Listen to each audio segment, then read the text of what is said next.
coming to you from the mountain fortress of pop culture.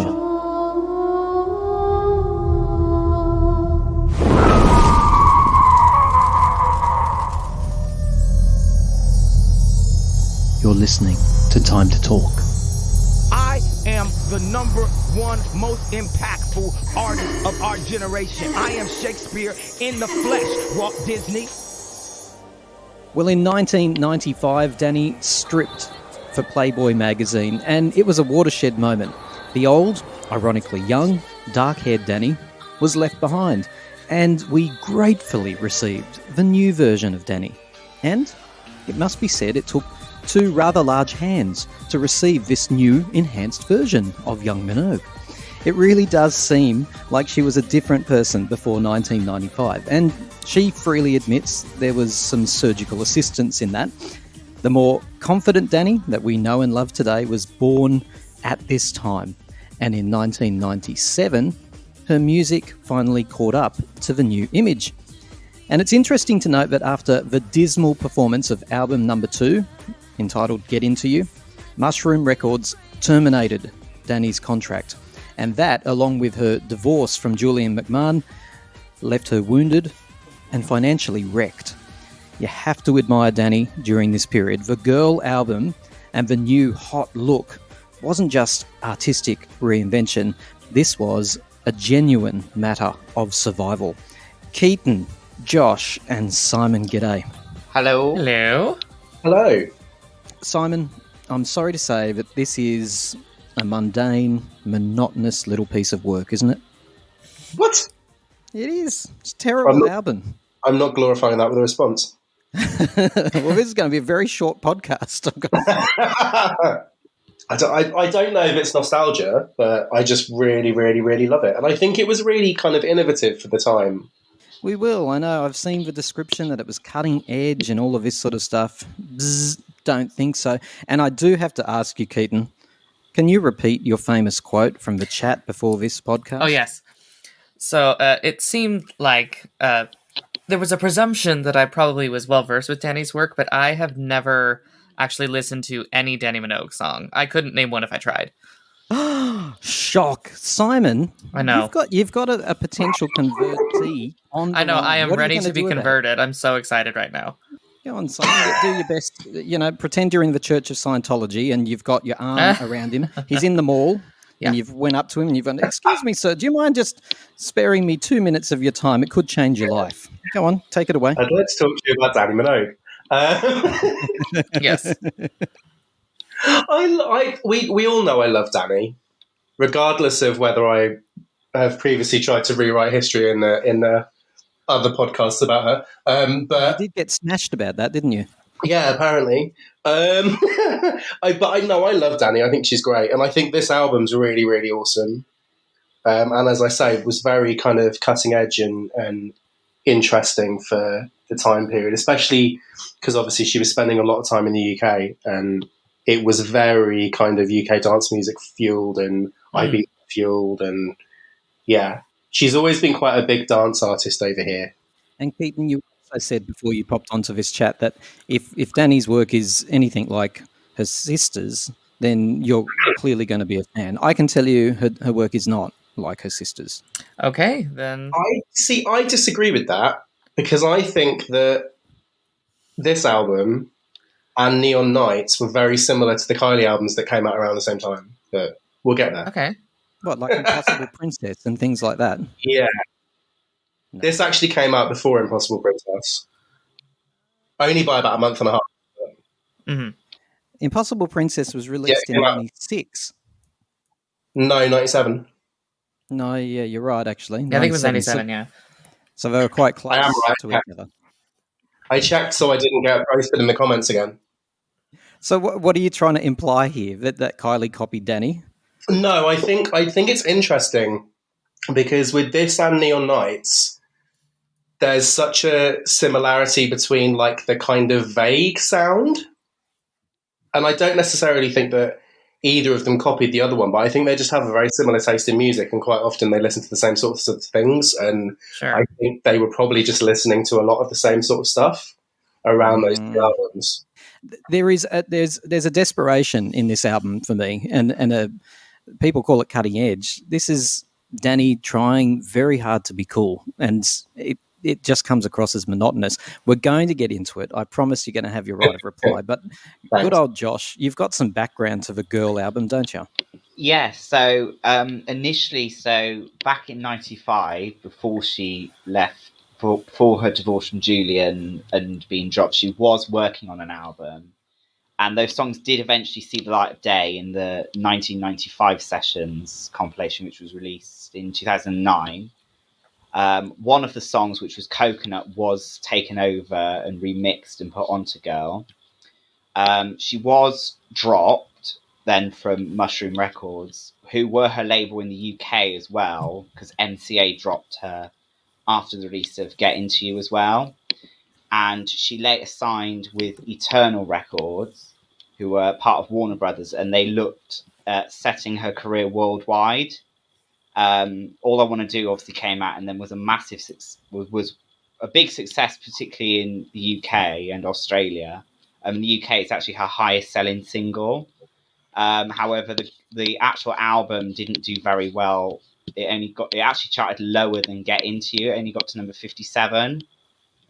But I think I've noticed a lot with a lot of dance artists, their albums don't chart very high compared to their singles. So I wouldn't necessarily call it, but it is probably one of her most well-received records anyway. It is. It's quite ironic that critical reception to this was very good, but it didn't perform well. In fact, it'd be fair to say it tanked. It really did. It just tanked. But it did set her up in the right direction, ready for Neon Lights. I mean, the album tanked, but the singles were all number one on the dance charts over here. Yeah. And 2 of them were top 20, one of them was top 5. So it didn't tank. Like, people still remember people still remember the singles, but yeah, as an album. And Kylie around this time as well, her singles were charting lower than what Danny's were even. Yeah. Wow, interesting. They were everywhere, kind of on like TV, and as I said, number one on the dance charts, which in the UK was never like a massive thing, but we used to have this thing called the chart show where you'd see the charts in like different areas, whereas in America, like the dance charts is quite a big thing. In the UK, it's kind of not really that interesting anymore, but it used to be when you had the chart show and you'd see who was number one. And yeah, she was number one on the dance charts with all 3 singles, which I think is good considering the album fared so poorly. You can kind of see where it was all going. John Lucas from All Music, he complimented the album when it was released. He wrote, "The music is no longer so concerned with aping American trends. It was clearly influenced by the British dance club sounds of the mid-90s. In short, Dannii was finally carving an identity for herself." And that is so true of this girl album. I've got to say the cover art of this album is beautiful as well. I mean, look, she was looking unbelievable at this time too. Unbelievable. Tell us about the All I Want to Do video, someone. So it's got a kind of early internet phone sex web chat kind of vibe. There's like an old internet browser on a TV, on a monitor, and somebody's watching it and she's talking into a phone, and it's kind of intercut between her talking on the phone in her bedroom and obviously trying to be sexy, and then randomly riding a motorcycle. Yeah, it's like, why is she on a motorcycle? She drives a lot in these, because she drives in the Everything I Wanted video as well. So it's like, I don't know if it was a theme. Sometimes amateurs know best, and a lack of professionalism is all you'll hear on the Time to Talk show. Join Tim and his panel of guests as they wade their way through a range of news, music, and pop culture treats. Time to Talk, the show hosted by amateurs for unprofessional listeners.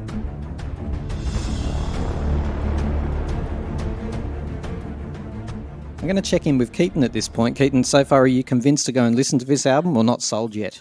I think I definitely will. I do love the influences of like British dance and Euro pop cultures, and especially that video that you mentioned. It definitely sounds similarly, kind of the concept. Sorry to bring it back, but it sounds like the Confide in Me video with that whole Yeah, call in phone service kind of It thing. looks So, very different. not to bring though. back the comparison, but it is very different, and it's not as good as the Confiding Me video, I don't think. It does Okay. look very. It is quite dated now. Yeah. okay. Interestingly, the song, along with a couple of the songs on the album, was written and produced by Brian Higgins, who was a big part of Xenomania, who produced and wrote all of Girls Aloud stuff, Oh, okay. and Believe for Cher. So it's got that kind of feel. Oh, now I'm sold. Yeah. Okay. It's edgier than all of that. It's kind of a bit more kind of drum and bass breakbeaty, but it's that writing team. So yeah, it's good. This single came out obviously before the album was released, and it marked a big moment for Dannii. It was like, hang on, is that Dannii? She looks different. There was she set the media abuzz. What type of work has she had done? Because clearly she'd had a lot done. She'd already in '95 sort of acknowledged that she'd had breast enhancement, but she'd gone a lot further by this stage, and Botox was definitely her friend.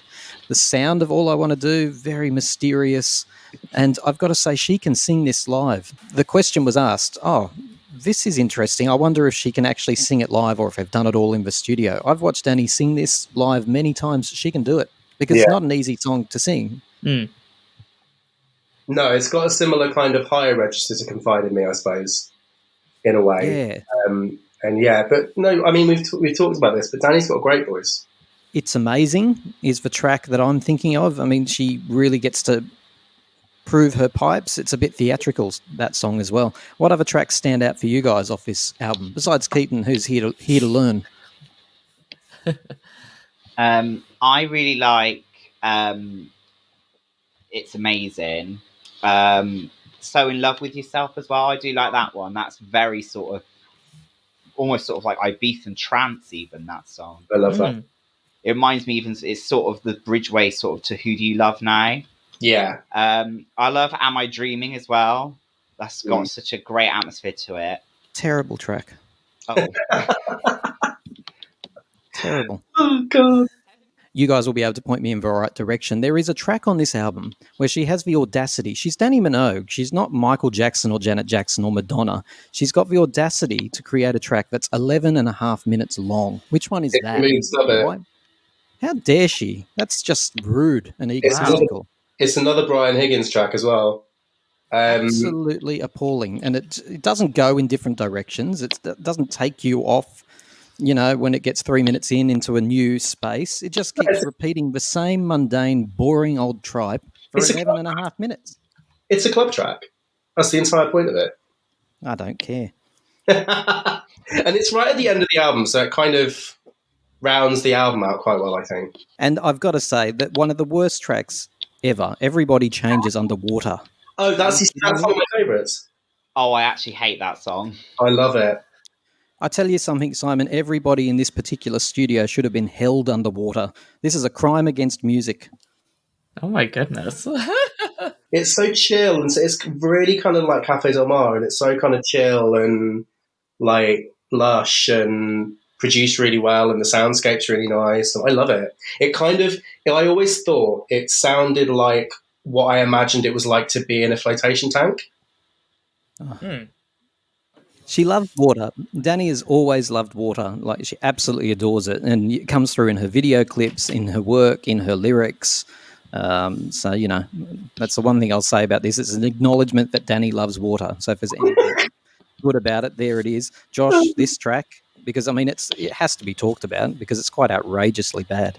I just don't think it really fits. That's just my opinion. I think the backing track to it's incredible. I just don't like her voice on it. Do you know, we had this conversation, Tim, about when albums used to be on cassette and you'd get a definite end of side one and beginning of side two. We had it with with Rhythm Nation, didn't we? We talked about. Yeah.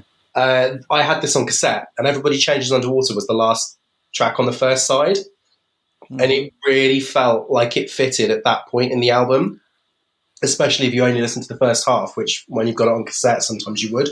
And I do wonder if maybe, like a lot of albums at that point, it was devised more kind of with cassette in mind than anything else, which is why, although this was 97, you know, a lot of people were still buying stuff on cassette, and I wondered if they kind of were still doing albums in like two halves.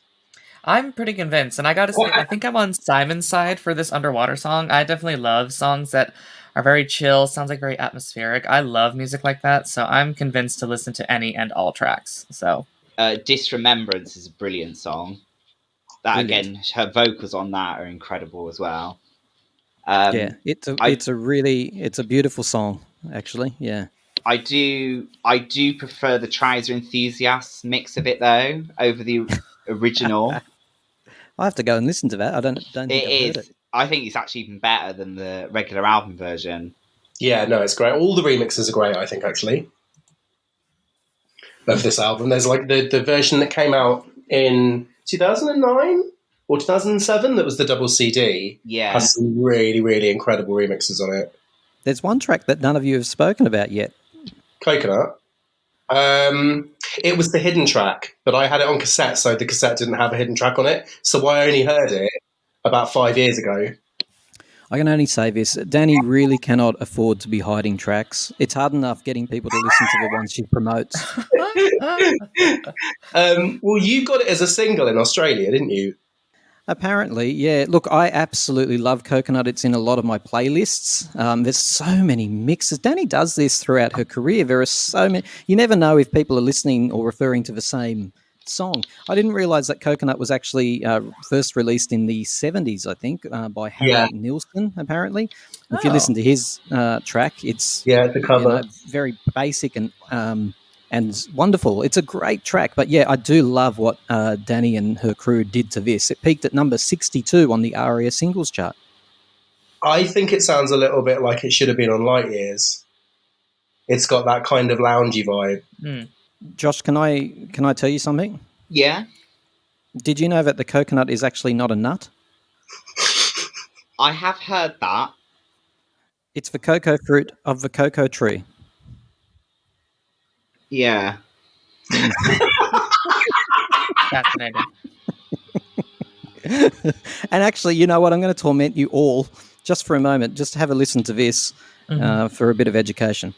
The coconut nut is a giant nut. If you eat too much, you get very fat. Now, the coconut nut is a big, big nut, but this delicious nut is not a nut. It's the cocoa fruit. It's the cocoa fruit of the cocoa tree. Of the cocoa tree. From the cocoa palm family.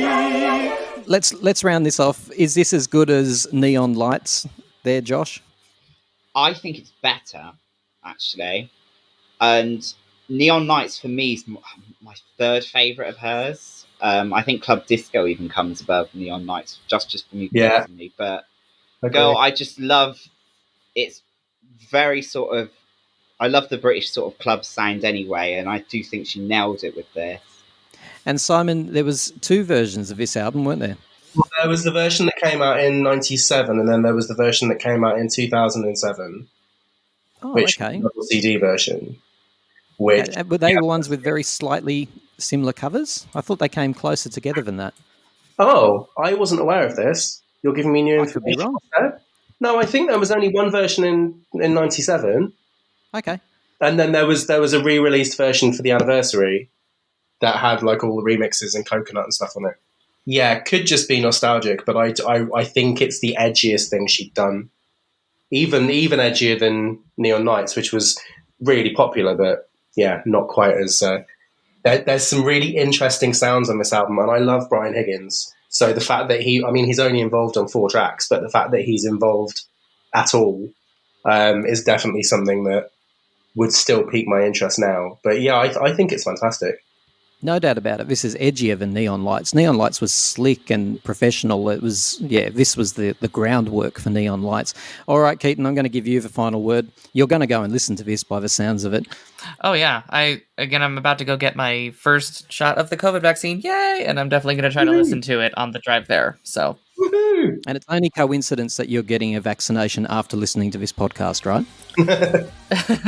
No coincidence. No. Yes. Oh, guys, thank you very much. Thank you, Josh and Keaton and Simon, even though we severely disagree on this one. I say don't bother putting it on, but Good fun actually, discourse. I don't actually mean that. I want people to put it on so that they can leave a comment and tell Simon that he's just been nostalgic. Take care, everyone.